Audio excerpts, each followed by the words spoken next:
Саламатсызбы, Айбек? Саламатсызбы? Украиналык кабарчылар согушта Канттагы орус авиабазынын техниканы табышты. Азаттыкта Кант авиабаза үчүн материал чыкты. Ошол жөнүндө айткылачы. Саламатсызбы Айда, биз жакында эле ошол Орусиянын Кант шаарындагы ошол авиабазасы боюнча биз чакан иликтөө чыгардык. Ал жерде тыбалык аскерлер жөнүндө айтылат. Биз алгач ошол тыбалык аскерлер буга чейин 2014-жылы Кыргызстанга келе баштаганын, анан 2021-жылы алардын саны көбөйгөнүн, анан азыркы учурда алар Украинага жиберилип, алар азыр жок экенин уккандан кийин биз барып өзүбүздүн иликтөөбүздү жүргүздүк. Ал үчүн ошол жергиликтүү тургундар менен, дүкөндүн сатуучулары менен, ошол жерде жашагандар, таксисттер менен сүйлөштүк. Анан алар менен сүйлөшкөндөн кийин көп нерсе маалым болду. Эң биринчи биздин далилдей алганыбыз тыбалыктар ошол Канттагы орус аба базасынын аэродрумунда жашаган, алар чатырда жашаган. Биз спутниктен карасак, 2022-жылы быйыл июнь айында тартылган сүрөттөн карасак, ал жерде ошол 10 чакты чоң чатыр, анан да 12 майда барат чатырлар турат. Тыбалыктар ошол жерде жашап, ошол жерде тамак ашын ичип, анан машыгууларын жүргүзүп турган да. Алардын саны боюнча бизде так маалымат жок, бирок жергиликтүү тургундардын эсеби боюнча бир 300-дан 500га чейин болушу мүмкүн. Анан биздин маалыматыбыз боюнча тыбалыктар Украинага ушул жаз согуш башталгандан кийин кетип отуруп, азыр жок экенин билдик. Биз ал жерде баягы тыбалыктар жашаган чатырлар жок экенин дагы өз көзүбүз менен көрүп болдук. Анан иликтөөнү биз андан ары улантып, новая Тыва же болбосо жаңы Тыва деп аталган коомдук бирикме бар экен, ошол активисттерден куралган.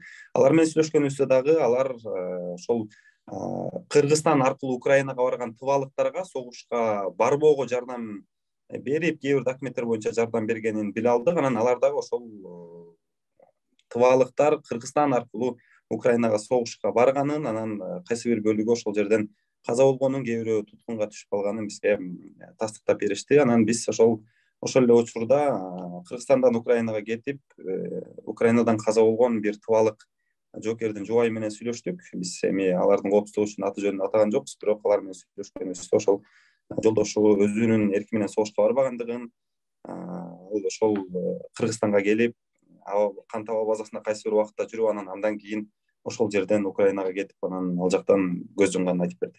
Анткени бул Орусиянын авиабазы болсо, жана Орусиянын аскерлери болсо, Кыргызстанда тиешеси жок да. Же барбы? Негизи журналист катары бизди дагы ушул суроо кызыктырды. Анан биз ошол аскер тармагындагы эксперттер боюнча байланышып, алардын дагы пикирин өзүбүздүн макалабызга коштук.